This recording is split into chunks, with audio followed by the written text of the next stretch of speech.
平津侯强壮凶悍，如今我已是他的心腹，但要杀他仍不容易。我也可以让平津侯作茧自缚，他本就功高不少，极易引起皇上的忌惮。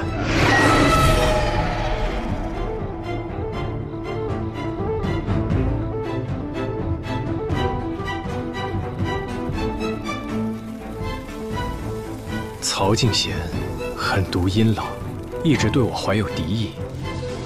如今他与平津侯嫌隙已生，相互猜忌。若时机得当，便可引他入局，二者相争。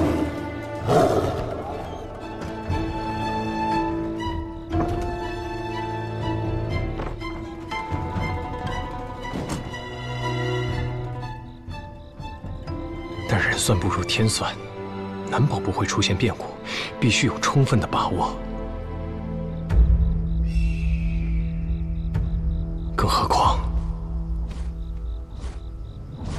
那第三人隐在暗处俯瞰全局。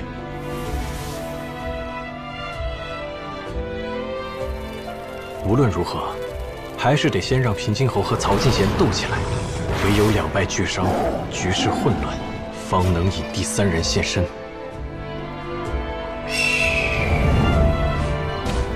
应击之时，便是我反击之刻。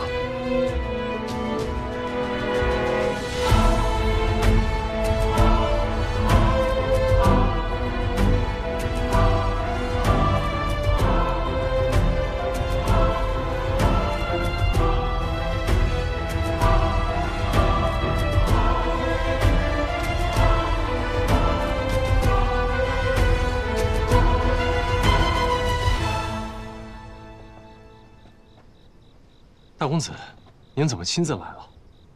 请坐。你说这话可就见外了啊，方海。你是我爹举荐当的钦天监监正，你这于志的宅子都是他给你选的，怎么我就不能来了？大公子哪儿的话呀？您要是有事找下官，吩咐个人过来传个话，下官自会去找您的。前几日你求我办事，我没能帮得上忙，这心里还真是过意不去，好几晚没睡好觉。大公子夜不成寐，原来是心里惦记着下官啊。坐吧。我今晚来呢，是听说曹公公让你赶在重阳节之前完成工期，这又是难上加难啊。我在公公面前倒是能说得上话，所以想着替你在他面前美言几句，让你到时候不至于丢了乌纱帽。哎呀，这也太劳烦大公子了，实在是不必了。哎，你是从侯府出来的，怎么说，咱们都算是自家人。你有难，我总不能见死不救吧？您都说了，我是从侯府出来的，那我就更不能连累大公子去替我说情了。况且，这傅大将军的坟冢已经交给下官负责，也不是说个情就能解决的。行了行了，我就跟你明说了吧，你把账本给我，我替你解决。账本？对呀，这重阳节可马上就要到，你又要缩短工期，哎，现在可不是你多要几名工匠就能解决得了的。大海。我今天既然来，就是替你想好了法子的。只要你把账本给我，我保证你可以按时交差。按时交差？大公子，莫非是有什么通天的本事吗？你也不用立刻答应我，先好好想想。反正我今晚也没什么别的事。你这个院子景致倒是不错，我四处转转，等着你。哎，大公子，就按您说的办吧。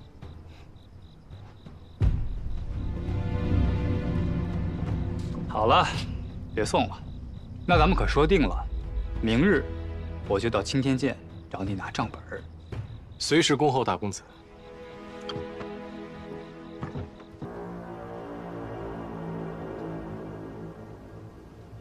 爹，您找我？跪下！跪下！爹，庄知府，你现在长本事了啊！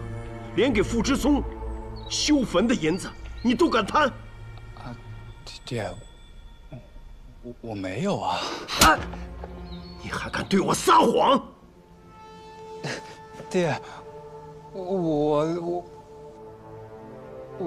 就是换了一些材料，但面上的东西都没有动过手脚。只要藏海能够按时完成葬仪，是没有人能发现的。这是什么？你自己看。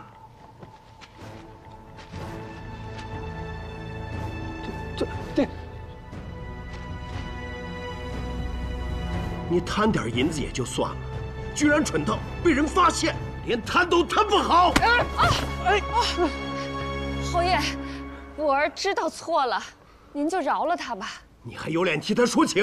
把他惯得不知天高地厚。我告诉你，如果藏海完不成葬仪，那户部和礼部都会彻查。你以为将材料依次冲好，再在账目上做些手脚，别人就查不到了吗？那我问你，我是怎么知道的？爹，我儿子知道错了，儿子以后再也不敢了。现在怎么办呀？啊，您得想办法救救儿子呀！都是那个藏海，爹，是他非得拉着儿子这么干的呀。要不然，咱们把他推出去，把他推出去交差吧！啊，银子落在你手里，把他推出去有屁用？侯爷，您消消气，您别气坏了身子。可是福儿这事儿，您还得帮帮他。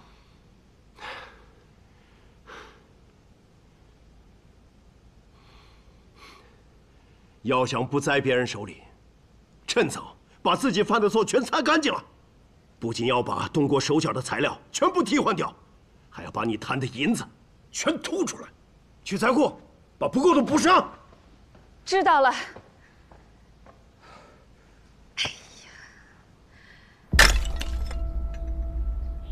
你就用这些烂石头来修坟冢？侯爷，您怎么会知道？你还问我怎么知道？你是怎么学会这偷工减料的本事的？侯爷恕罪，确实是小人一时财迷心窍，动了不该有的心思。不知此事怎么会传到侯爷的耳朵里？藏海，你以前可是不贪财的呀。那是因为以前小人在侯府做事，不能给侯爷惹麻烦。小人知错，还请侯爷责罚。你起来。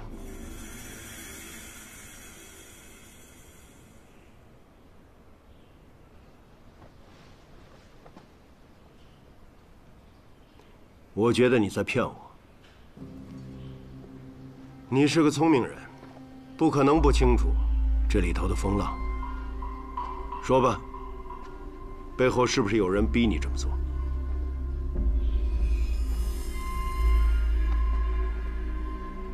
小人不明白侯爷的意思。小人背后一直以来都只有侯爷。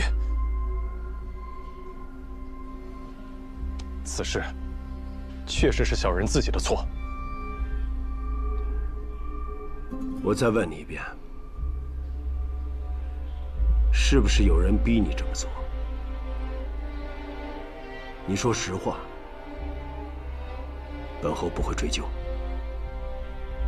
你要是不说，等我日后查出来，那就不念旧情了。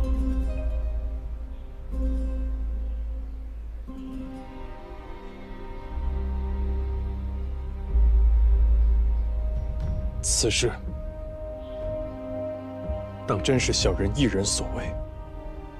倘若东窗事发，也是小人自己的罪过，绝不会牵连侯府。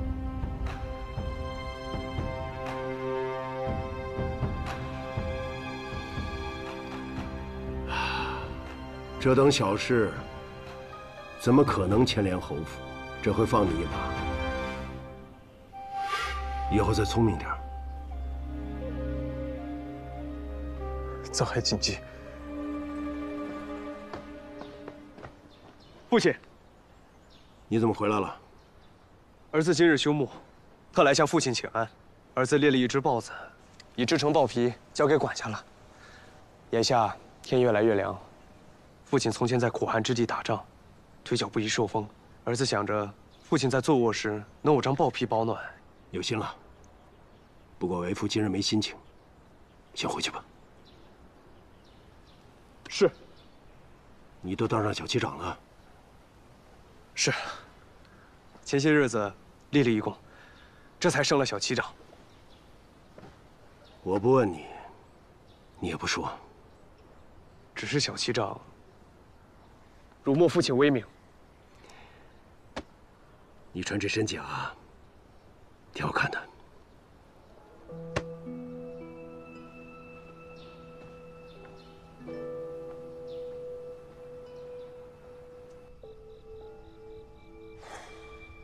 庄知府，改名庄之贪吧。哎，但我确实得好好谢谢他。要不是他这次起了这么大的贪念，工匠之事，我还真不知该如何解围呢。可他万万没有想到，我们要的不是工匠，是他庄知府这个人呢。工部、礼部，他应该都有去打点过。木料、石材、一应物品，全都送了过来，只是都被人动了手脚。户部统共就拨过来这么多银子，他不光以次充好，还虚报人数，关键是能把账评得这么漂亮。哎呀，庄知府要是把心思用到正道上，恐怕早入内阁了吧？就他这样的人，能平安无事的在官场上过到今天，真是被人保护得太好了。保护他的人，如今也不得不保护你了。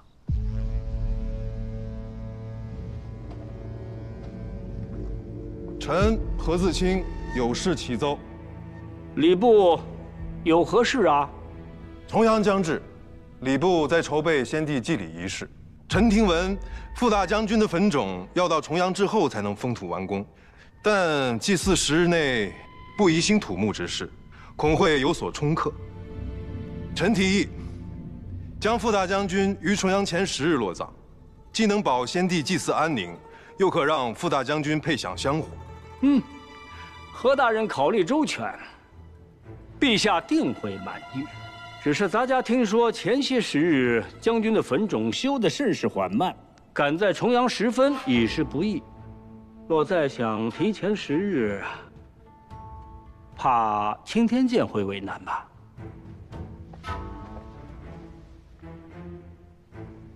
曹公公，修建之事本就因工匠不足而捉襟见肘，若再提前10日，下官恐怕难以应对。若是臧大人实在为难的话，礼部想想，还有没有什么别的应对之法呀？臣想不出别的化解之法，也怕顾此失彼。臧大人，此次重阳，皇上可要亲自前往皇陵祭祀先帝太后，事关重大，万万不可马虎啊！你有经纬之才，营造堪舆的功夫，可谓是万里挑一呀。既然此前人手不足，都能在重阳完工，咱家便多派些工匠给你，想必再赶赶工，也能提前10日。此事两全其美，难道你要服了礼部的一片好意吗？好，既如此，咱家就去转奏皇上。公公且慢。这祭祀和葬仪之事，历来都是钦天监和礼部一起制定的。现在怎么何大人自己说了算了？不过，既然何大人说了，修建傅大将军坟冢要避开重阳10日，依我看，提早不如延后，待先帝祭礼结束10日后，再行傅大将军葬仪，既保先帝安宁，又不至于匆匆赶工，怠慢了傅大将军。何大人，你说是不是？是。此言差矣。傅将军当年西羌大战，从尸山血海中背出了先帝，挽救过社稷，拖延了他的葬仪，也是让将军不得安宁了。若是只为配享香火而草草落葬，岂不是更要让傅大将军不宁，让军中将士们寒心？傅大将军生前忠君爱国，在先帝祭礼后落葬，也是尽了人臣的本分。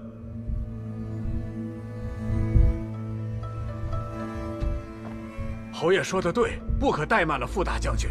尊卑有别，不容僭越，理应等到重阳之后才是啊！臣附议。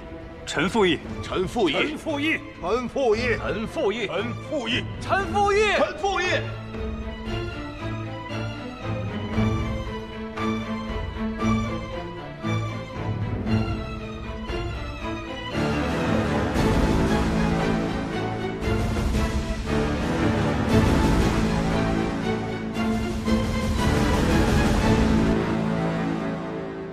既然侯爷想得如此周到，咱家会去禀告皇上，就依侯爷的意思办。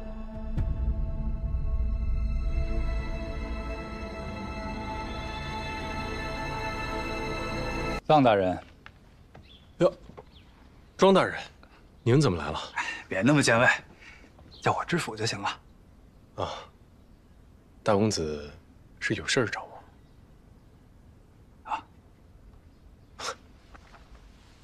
来，这边请，请坐。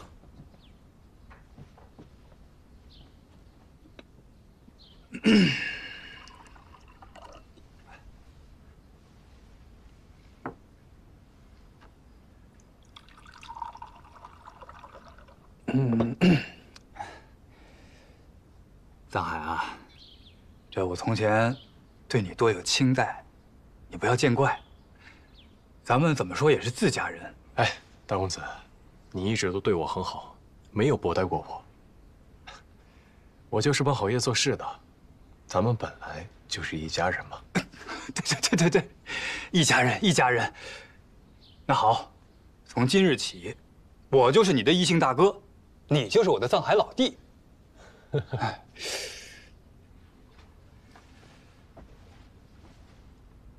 臧海老弟，你看这玉如何？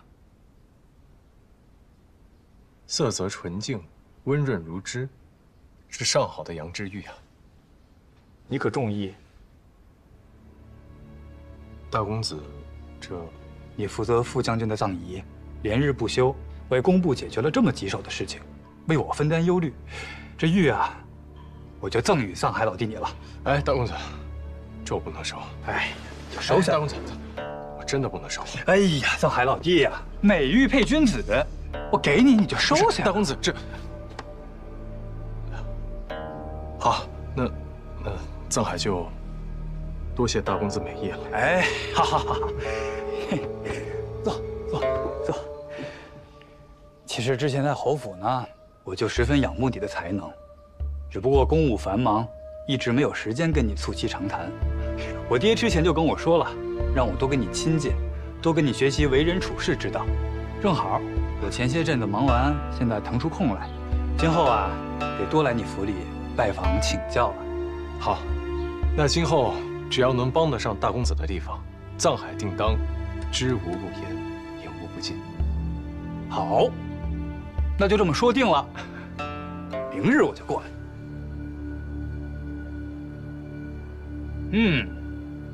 好。好茶。无事不登三宝殿。上次的事儿已了，庄知府又突然开始献殷勤。小海，他不会又想从哪儿再捞一笔吧？平津侯刚刚敲打了他，让他短时间内应该不会有这个胆子。此时此刻，最想在我身上一探究竟的，是曹敬贤。那曹敬贤给庄知府什么好处了？让他有胆量去背叛他爹？恐怕是庄知府从前给了曹敬贤太多好处了。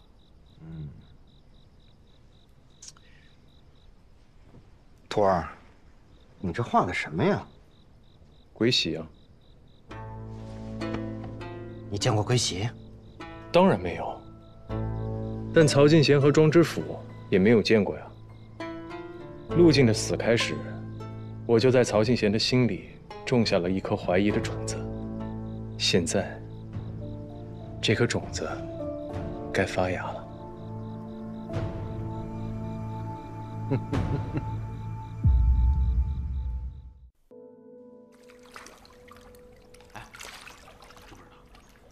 这个平津侯家的二少爷又在枕楼债台高筑了，这厮有多少？光这个月900两了，还真是个败家子儿啊！我听说这吃喝嫖赌样样精通，这个家早晚让他败光，是吧？来，飘吗？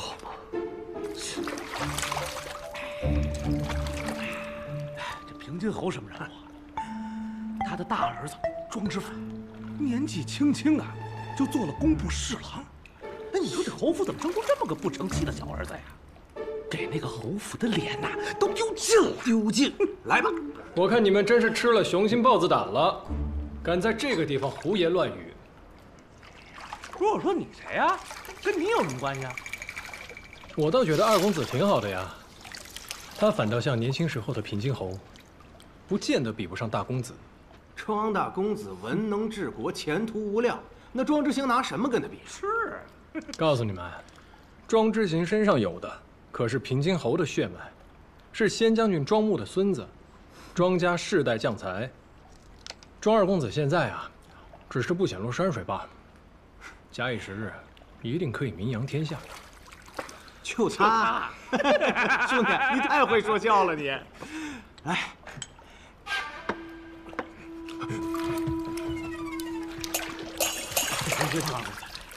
庄二公子，您怎么来了？我不能来吗？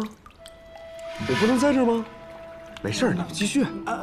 庄二公子，我们休息完了，您泡。对，您泡。走。哎呀，要不要找人治治他们？京城啊，瞧不起我的人多如牛毛，治不完的。上次叫你来跟我一起泡，那么见外，今儿怎么自己来了呀？在下出身贫寒，没见过世面。上回听了庄二公子对这药浴的一番褒奖，这心里就惦记上了。最近疲于暗读，就抽空过来缓解一下，让二公子见笑了。那你今儿可来对了，今儿这温泉水里加了红花、丹参和当归，有活血化瘀之效。你方才替我说话，我要谢你。这顿澡，我请了。多谢二公子。来，哦，舒服。你也看到了，京城的人啊都看不起我，臧大人怎么这么看得起我？哎，金陵岂是池中物啊！我第一眼见到你，就知道二公子绝非凡人。你好奇怪，这话不应该对我大哥说吗？所有人都恭维大公子，但我却觉得，你将来的路，比大公子更为宽广。哦，你说说。二公子弘毅宽厚，知人待事，我断定，侯府的下一任主人一定是你。还是不够了解我呀。我呢，闲了就尝尝枕楼的美食，闷了呢就喝喝丽月楼的美酒，心情好的时候就到画舫游湖，跟姑娘们说说笑笑；心情不好的时候，我就豪赌一场。哎，就我这活法，旁人羡慕还来不及呢，凭什么非得去做那一家之主啊？上下操劳。这些当真是你自己选择的，还是有人潜移默化地驱使你，让你对别的都不上心，只会这些吃喝玩乐的本事呢？看来今日并非偶遇，你是有备而来，专程等我的吧？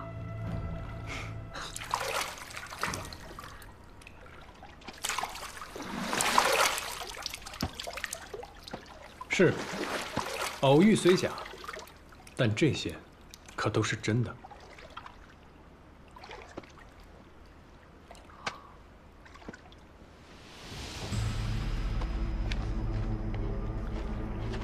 我查了侯府历年的账册，是大夫人蒋香为你在酒楼、瓦舍、赌坊埋了近3万两银子的账，默默地替你打点周全。你是觉得自己遇上了一个千载难逢的好母亲呢，还是遇到一个心机深沉，把你养成废人，从此再无力与他儿子争宠的大夫人呢？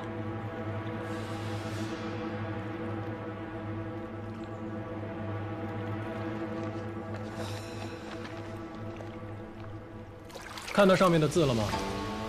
家下曲，家下指的是侯府内院，家下曲就是说二公子拿走了，但家字下面是个使字，意思就是说所有的钱财都被猪给取走了。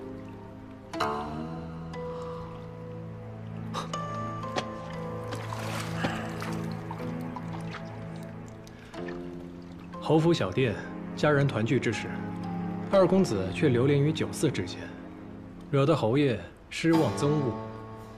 久而久之，这侯爷心里自然就没有你的位置了。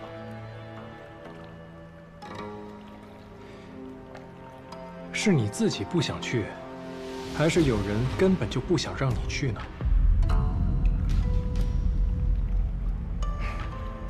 二公子，你到底还要忍受这些羞辱到什么时候啊？大夫人的好，接受容易，拒绝才难。你难道就不想争一争？你想让我争什么？和大公子一争高下。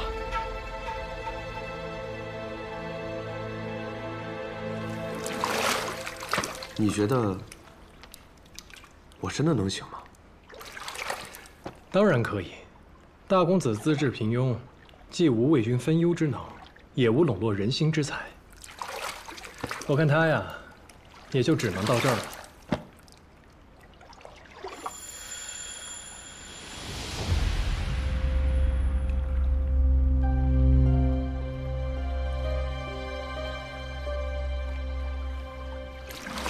要是让他这样的人成为下一任平津侯，那侯府以后就只能每况愈下，日渐式微了。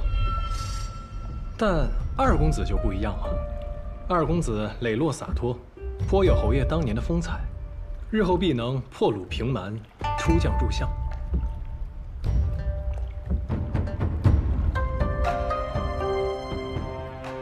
二公子，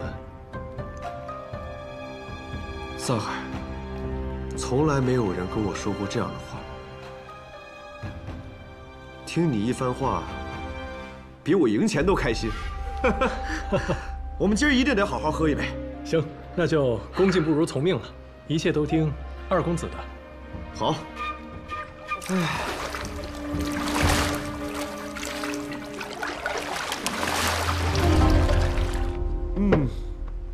哎。来，这是我一直存在枕楼的屠苏酒，拿出来给你尝尝。来，多谢二公子。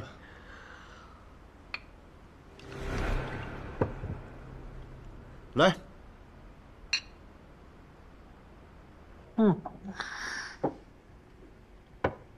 哎，桑海，你倒是替我操心了不少，但是我觉得，你不只是要替我谋划，还要帮助你自己吧。大公子能走到今天这个位置，离不开蒋襄在背后替他谋划。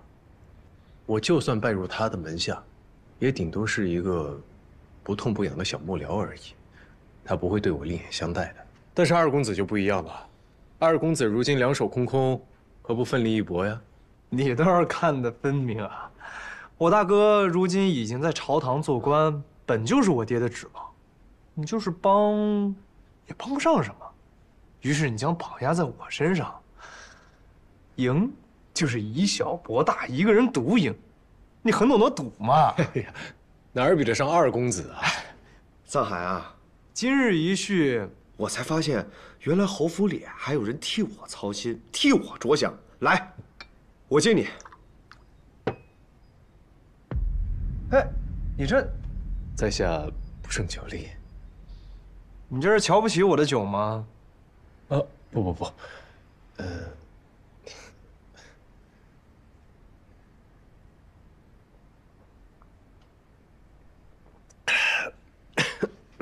来。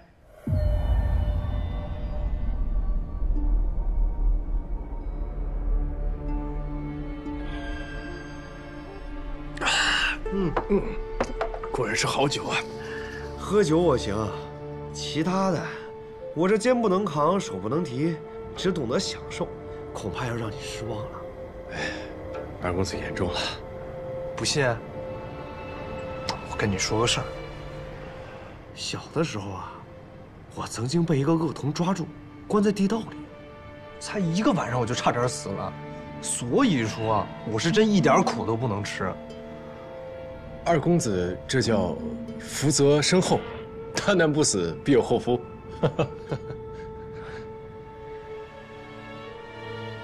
我到现在都记得那个恶童，当时他为了找他爹，被东夏公主鞭打。他把我抓起来，也是为了问出他爹的下落。哎，你知道他爹叫什么吗？在下怎么会知道呢？他爹叫蒯夺，是当年钦天监的监正。不过第2日他家就被灭门了，那小子自然也死了。哎，我记得他当年背上的伤很重，听他们说，那2道疤一横一竖，像一把剑。喏，就跟你这个一模一样。你不会就是那个恶童？二公子真爱说笑，我这背上的疤，是我小时候学艺偷懒耍滑被师傅抽的。哎呀，是吗？不过也对，他早就死了。他要是没死的话，应该跟你差不多大。一定会想尽办法接近我爹，伺机而动，然后杀了他。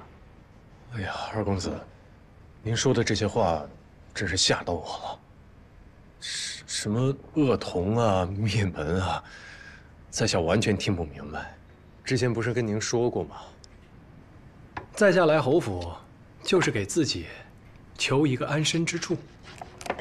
这侯爷若是有什么不测的话，对我没有任何的好处。您撤退吧。或许你是为了自己的前途，又或者说，你发现根本杀不掉我爹，于是另辟蹊径，从我下手。我说的对吧？智娥，你就是智娥。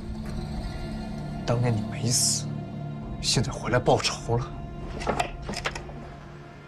二公子，你喝多了。在下再说一次，你认错人了。我不是什么智挪，我是藏海。二公子若是不相信，可以随便查验我的身份。我现在清醒得很。我告诉你，我和你第一次在财库相遇的时候，我就记住了你。后来杨真、曲娇都因你而死，我就隐隐觉得你不对劲。这屠苏酒里加了川芎和玉桂，即便是陈年伤疤，喝了也会显现出来。二公子，没有人会相信你的胡乱猜测。你背后的疤就是最好的证明。我们可以现在就回去，把这疤给我爹看。无论你是谁，无论你有多好的口才，看看他会不会饶你性命。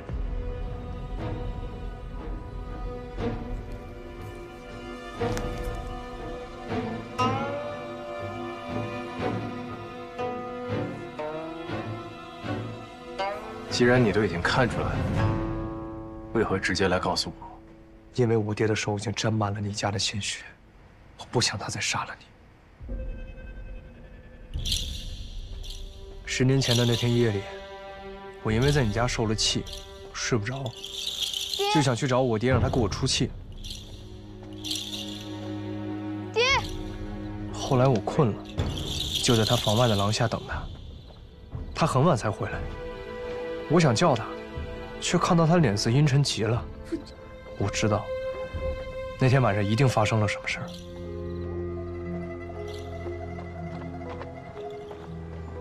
二公子，这大清早的你要去哪儿啊？去蒯家。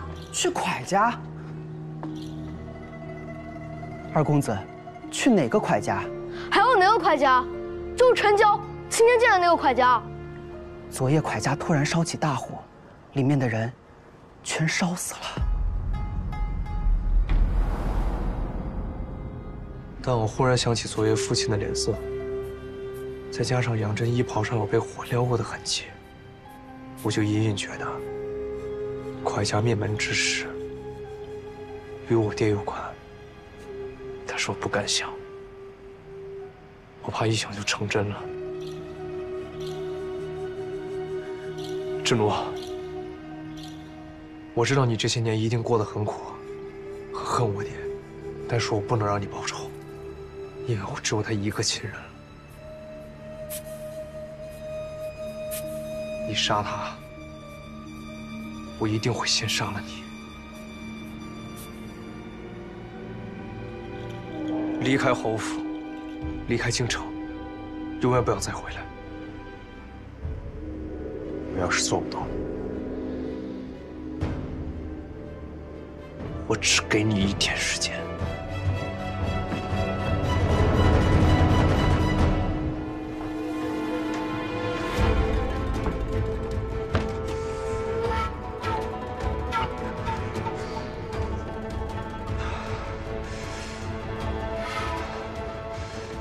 知道的，他比我想象的还要聪明。我与他第一次在财库相遇，他便记住了我。后来我接连除掉了杨真跟曲娇，他便对我起了猜疑。我背上的疤，他虽然没有见过，但他当日听师兄们的描述便记了下来。原本疤痕已经不明显，但是今日在诊楼，他让我喝下秘制的药酒，2条疤便显露了出来。原本打算咬死不承认的，但他就要带我去见平津侯。以平津侯多疑的心性，我必死无疑。防不胜防。那现在怎么办？但是庄之行没有告发我，他可怜我，给了我1日的时间，让我离开侯府，离开京城。1日的时间。明日你要跟平津侯去陵园祭祖，庄之行一定也去。等到了陵园，庄之行肯定有落单的时候，让官封室内在陵园下手，杀了他。他不是个坏人，罪不至死。你心软了？我没有。你不想杀无辜之人？平津侯可曾放过你家一个？庄之行就好像随时可以点着的火药，你报仇的事不仅完不成，自己可能都搭上了。我知道。我会妥善处理好这件事。如果真的要杀他，我会亲自动手。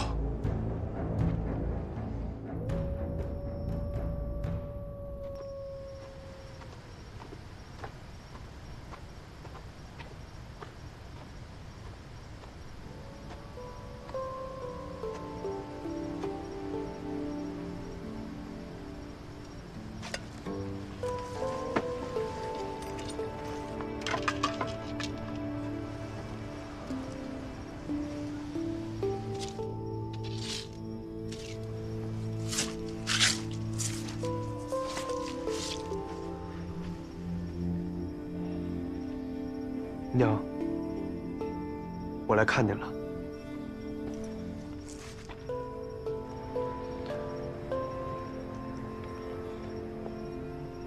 也不知道下人们怎么当的差，草也不拔干净，屋也不添，回去就骂他们去。您在下边还好吗？我很好，您就不用操心我了。父亲明日会去陵园，我会请他也来看您。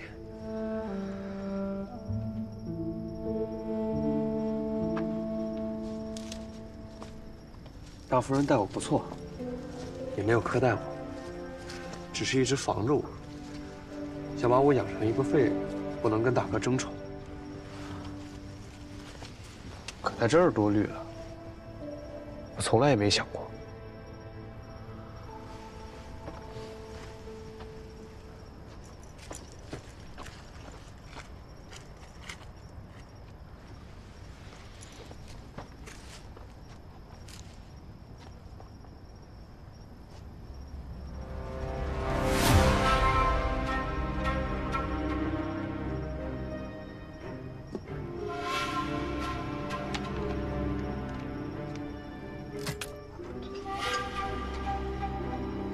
我还遇到了一位故人，我知道他这次回来是要杀了蝶替他全家报仇。我要他离开京城，再也不要回来。娘，我没做错吧？志农，你来看，这花儿很罕见，它长成后，根茎可以入药，花和种子却有毒。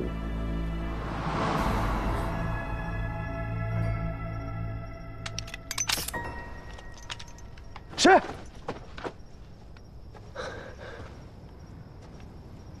二公子，你为什么还没走？我的事情还没有办完，还不能走。不怕我告发你吗？怕。所以我今日前来，是要杀你灭口。但我现在改变主意了。我告诉你，你别以为你帮了我，我就会允许你杀我爹，你死心吧！哎，你干嘛呀你？二公子，你看，这坟上是不是只有这种花？坟上开花，有什么奇怪的？你在林中的其他地方还见过这种花吗？它叫独岭南星，整株有毒，为何偏偏这种毒物只长在你娘坟上，还如此茂盛？或许是从别的地方飘过来的种子吧。独岭南星是南诏州特有的毒草，是飘不到京城来的。你什么意思？要么是有人将它特意种在你娘的坟上，要么就是坟里的尸体本身就带着独岭南星的种子。不过你应该清楚，前者几乎是没有可能的。你想说什么？如果猜的没有错，你娘应该是被他毒死的。不可能，我娘就是生病去世的。她走之前，我整日整夜陪在她身边，没有人能下毒。独岭南星虽比不上砒霜的毒性烈，但以它的花毒，每日服用一点，长年累月积攒在五脏六腑里，到了某一天，人自然就死了。到底是怎么回事？只需要二公子将令堂的遗骨请出来，便能查个分明。你要我挖我娘的坟？二公子难道不想知道真相吗？也许毒害令堂的，就是你一直最敬爱，也最意想不到的人。藏海，你畜生！你想说什么？你想说是我爹杀了我娘？这个事啊，没有什么事是不可能的。你为了杀我爹，就要挖我娘的坟，你为达目的捏造谎言，你丧心病狂！那我问你，为何庄家先祖的坟茔都在陵园的东南面？单单你娘的孤坟在北面还如此的简陋，他的牌位到如今为何都进不了祠堂？你闭嘴！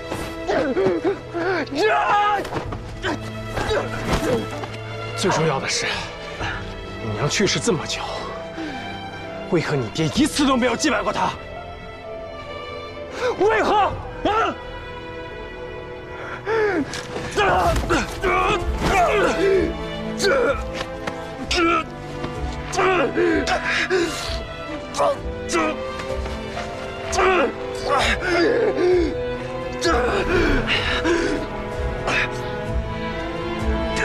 你还去问别人？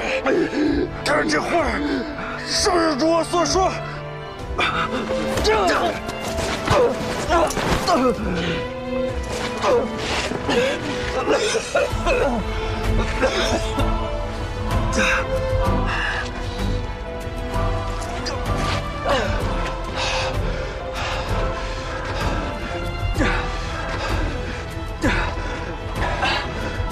你若是不信他有剧毒，你有没有胆量将他吃了？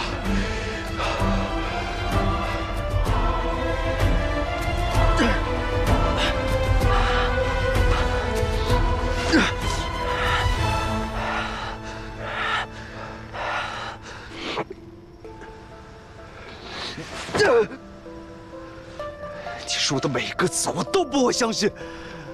我最后给你一次机会，给我滚！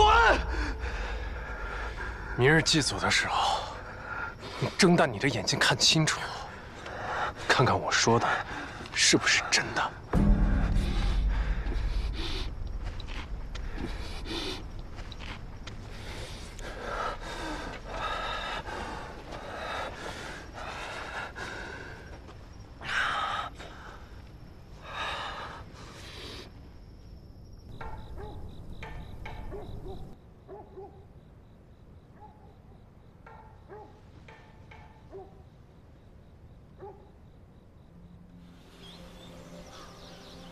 瞄准！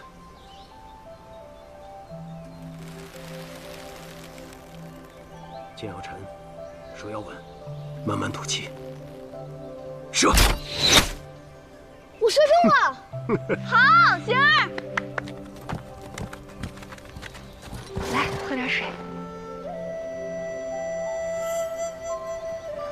娘，你说过，射中了晚上给我分素果馅吃。就你嘴馋，只知道吃，不给吃的便不好好练骑射啦。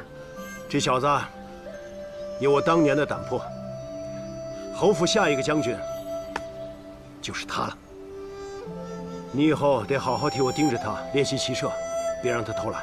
我可不像您能带兵打仗，怎担得起如此重任？还是您亲自教他吧。行了，继续。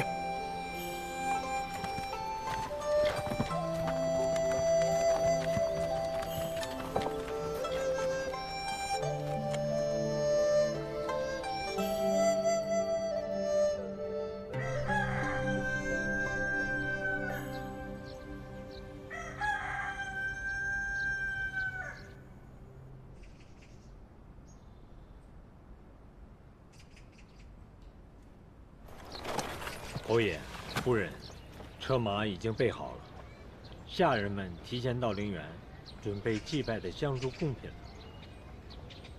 围猎的东西都带上了吧？都带了，放心吧，夫人。父亲，你今天可够早的。祭祖是大事，儿子不敢迟到。有这心就好。今日没看到臧大人，他不去吗？他身体不适。罪已经告假了，赶紧出发吧。还有什么事吗？我知行，别误了祭祖的时辰。那我路上跟父亲说。哎，知行，路上我与父亲有公务要谈，你的事儿，不妨到了再说吧。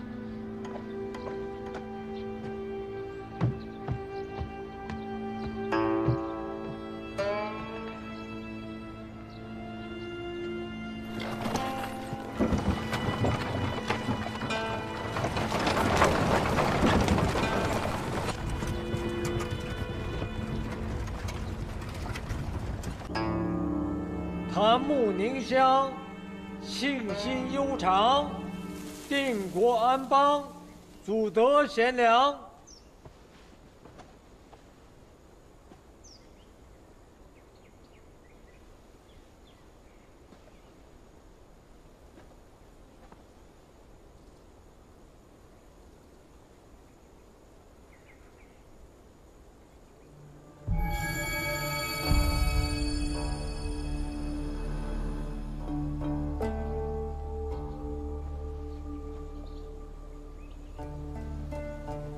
玉杯佳酿，琥珀之光，净手而酌，报恩祖方。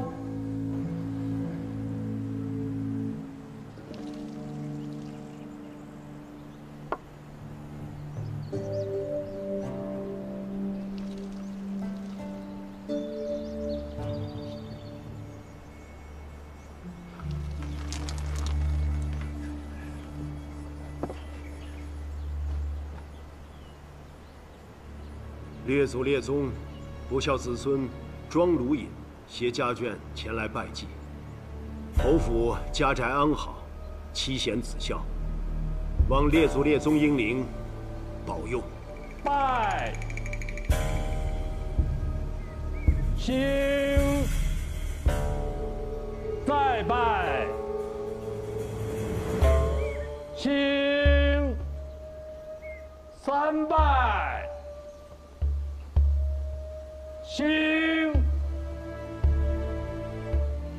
礼成。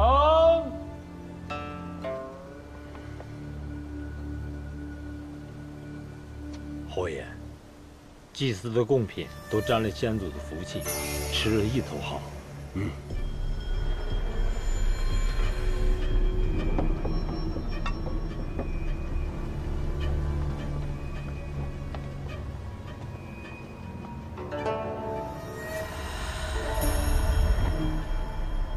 侯爷，这些点心在外面放久了，刚才启封已经沾了灰，让他们重新做一份吧。把香灰包起来，带回府里埋上，也算是有意头了。就听夫人的。这花是哪来的？奴婢不知。夫人，这花有什么不妥吗？问这么多干什么？赶快丢掉。是。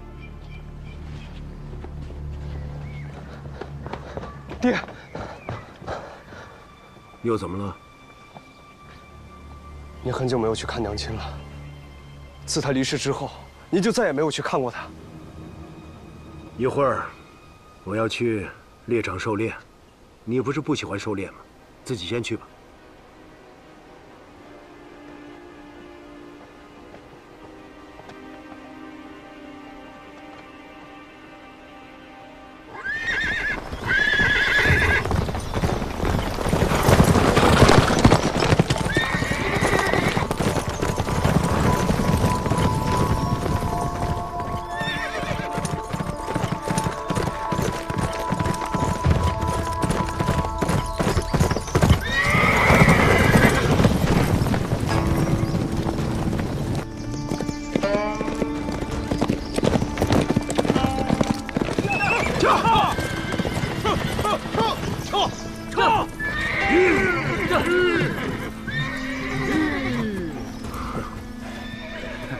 师傅，看到了吗？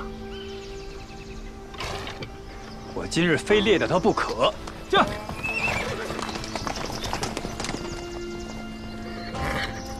撤！撤！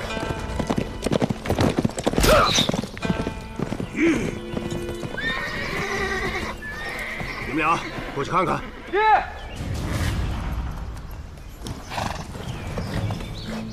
好剑法。你怎么来了？你不是不爱骑马吗？小时候，爹曾教我骑射，还是有些底子的。每天沉鱼享乐，也不练习。既然来了，就跟着。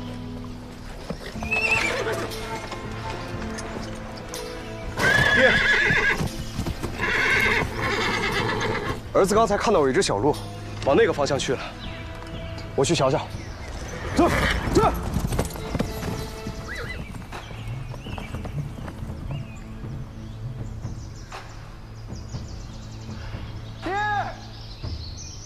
怎么了？去！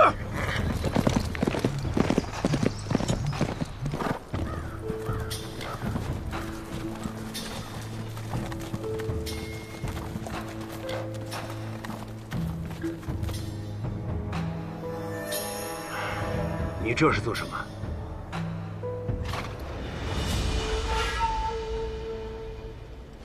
爹多年来不愿见母亲，我只能出此下策，引爹前来。您真的一点都不想她，不想看看她吗？明明从前您那么爱她、疼她，为什么爹变了？为什么一切都变了？想到她，为父就不好受，所以宁可不去想，不去见。爹难道还会为娘感到伤心吗？行了，回去吧。爹，等等。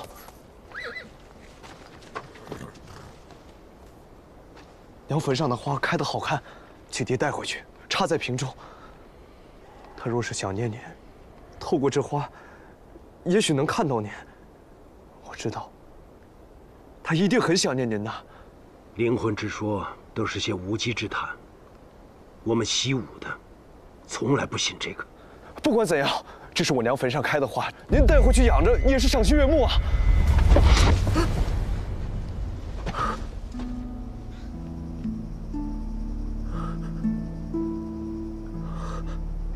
男子汉大丈夫，不要花花草草的。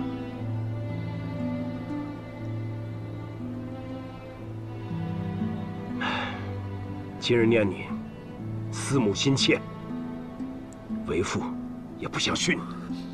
时候不早了，走吧。这。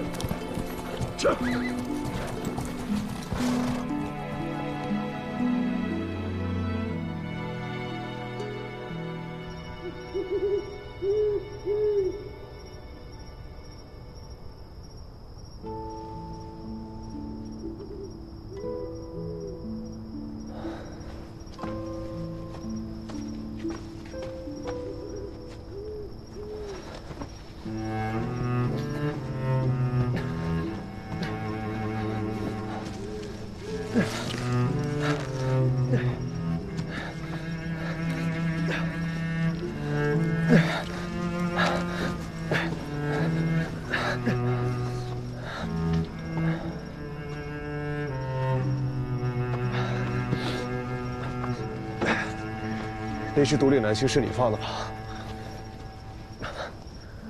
猜测无凭，总要让你亲眼见着才是。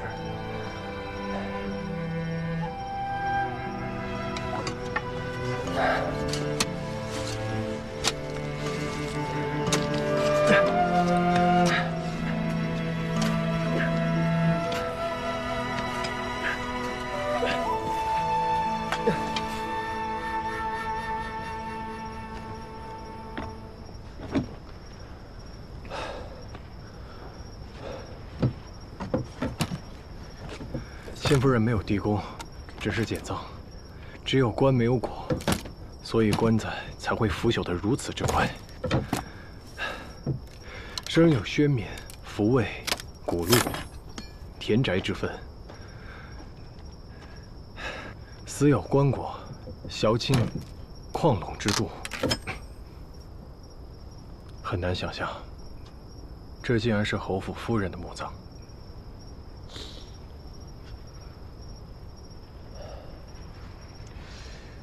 我要开棺了，你若是不忍看，可以去上面等我。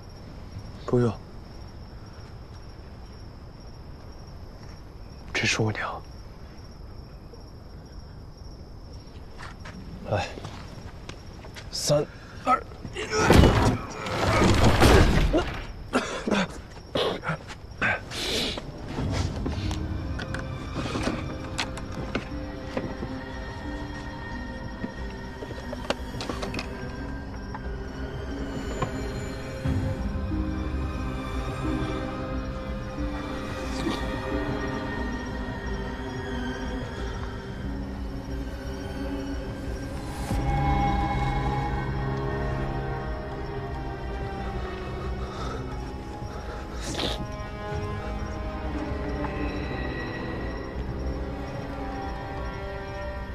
令堂的手腕骨是畸形的，而且与普通人的骨骼相比，明显要小一些。他的左手手腕骨也是畸形的。令堂去世前，可有全身无力、头晕头痛、四肢麻木的症状。一开始只是头晕昏沉，请了大夫也不见好，之后便每况愈下，整日头晕恶心，精神不振，到了最后，甚至常会说胡话，浑身抽搐，疼痛难忍。那就对了，这正是毒理南星中毒的症状。毒理南星中毒的人都会有一个特点，就是骨骼缩小畸变。加上令堂去世前说胡话，便是毒瘾入脑，是中毒最深的表现。你肯定吗？我从小跟着师傅，耳濡目染，不会有误。我想，你娘应该是去世以后，身体里还有没消化的种子，随着时间推移，种子伴着尸液进到了土里面，才会生根发芽。我娘一生与人为善，委屈都自己咽进肚子里，为什么？为什么？为什么？这人呢，并非一定要作恶才会招致杀身之祸。